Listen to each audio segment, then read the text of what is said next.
Welcome back, you lovely bunch. Thanks for tuning in. I hope you're all doing good. So I get a lot of requests for fixed gear videos. I've done a few on the channel, and actually I think they're probably one of my more popular videos. And the reason I don't do more of them is quite simple. Where I live, it's crazy hilly. I don't want to use it as an excuse. I'll say that I'm being a wuss, but a fixed gear bike is pretty inefficient for riding around Devon. So I don't ride it as much as I should. And also, when the weather's bad, I mean, a brakeless fixed gear bike is just not the one, I'm going to be honest. I mean, I can't actually put a brake on my bike because the wheels have no braking surface and, well, yeah, that's pretty much it. Because it's quite hilly here, like finding that perfect gear for the hills and the descents and the flats is a bit hard. But honestly, I just really like my gravel bike and my road bike, and I like freewheeling down hills. But every now and then, I really miss riding fixed gear, and it's just so much fun. It's different to any type of bike I've ever ridden, and well, they're all different, aren't they? But you know what I mean. Anyone that rides fixed gear knows that it's just got a really good feel to it, and it's really nice. So I figured I'd chat you through like my setup, what I think is the best gearing for around here, for those hilly-like kind of routes. You know, I want the best of both worlds.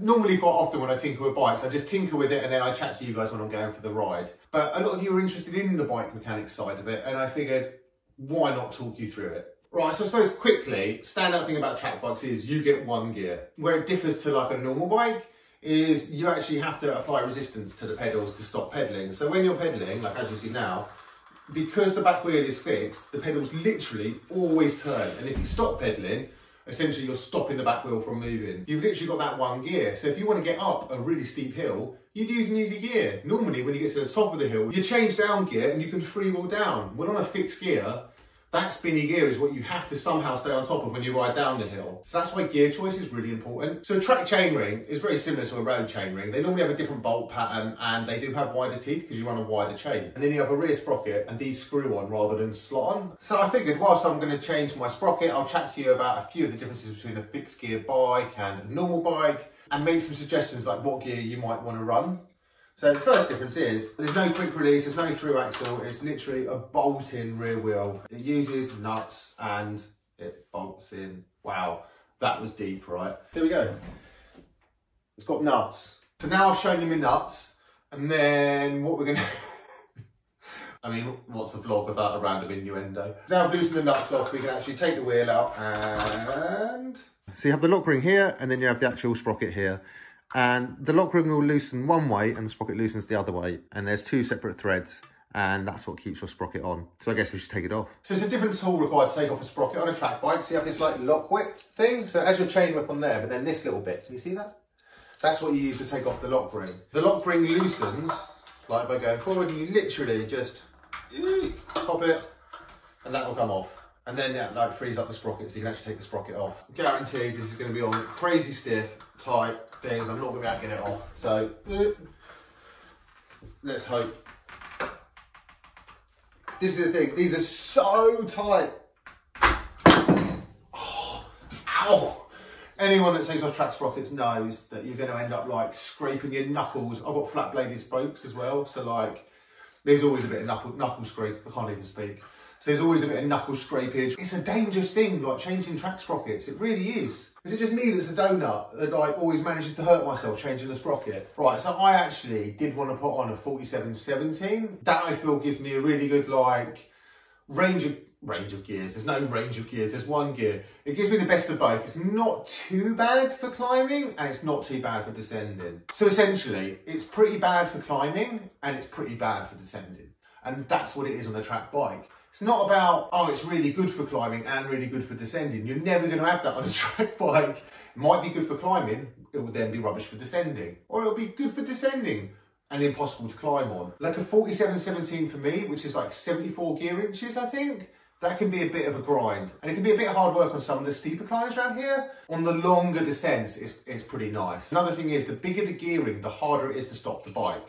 You know, so spinnier gears, they have less resistance and it is easier to stop. Whereas if you've got a massive gear on your bike and you're descending or you're trying to stop when you're going slowly, it's quite hard. And it's a lot of work, basically, to stop it. So you need to develop those muscles that you use when you're actually stopping on a track bike, because most muscles you use on a road bike or a normal bike, well, they're muscles that you engage going forwards, not muscles that you engage to stop. So that's what makes riding fixed gear like really different, and it's also what really tires out your legs. There is no perfect gear in fixed gear riding, essentially. Like, it is always going to be the wrong one. But what would be the best gear for where you ride? Where I live, it's really hilly and the hills are very steep. It's not like gradual, like 6% gradients. It's like 15, 20%. So I need a gear that I can actually get on top of to get up it, and then it's not going to be crazy spinny on the way down. But then also on the flats, I can like just get my head down and get some speed up and sit at a nice casual like 20-mile-an-hour pace without my legs spinning out at 700 RPM. So for me, the ideal gear for where I live would be like a 47-17 or a 48-18. Like if I'm doing more climbing, I'd put a 47-18 on. So that bigger cog at the back would give me an easier gear to go uphill, but then make it harder on the descents. But that's a sacrifice I'm willing to make. If I were doing like longer, flatter routes here, I'd run like a 47-17. And to be honest, if I lived anywhere else or rode anywhere else that wasn't as hilly as Devon, I would definitely ride a 47-17. I think it's like a real nice gearing. I think it's like 74 gear inches. Whereas a 47-18, I mean, that's only like dropping it down to like about 72. But the 18 cog on the rear makes it much easier going up. So what would be the best gear for you to ride? Well, I would say if you live somewhere hilly, then I'd run like a 47-18 or 47-17. If the hills are really steep, maybe go for a 47-18. If they're a lot more gradual, a 47-17 is pretty nice. And remember, if you're riding brakeless, like it does involve a lot more strength, like to stop the bike when you're going down a hill. Like you get to recover normally on descents.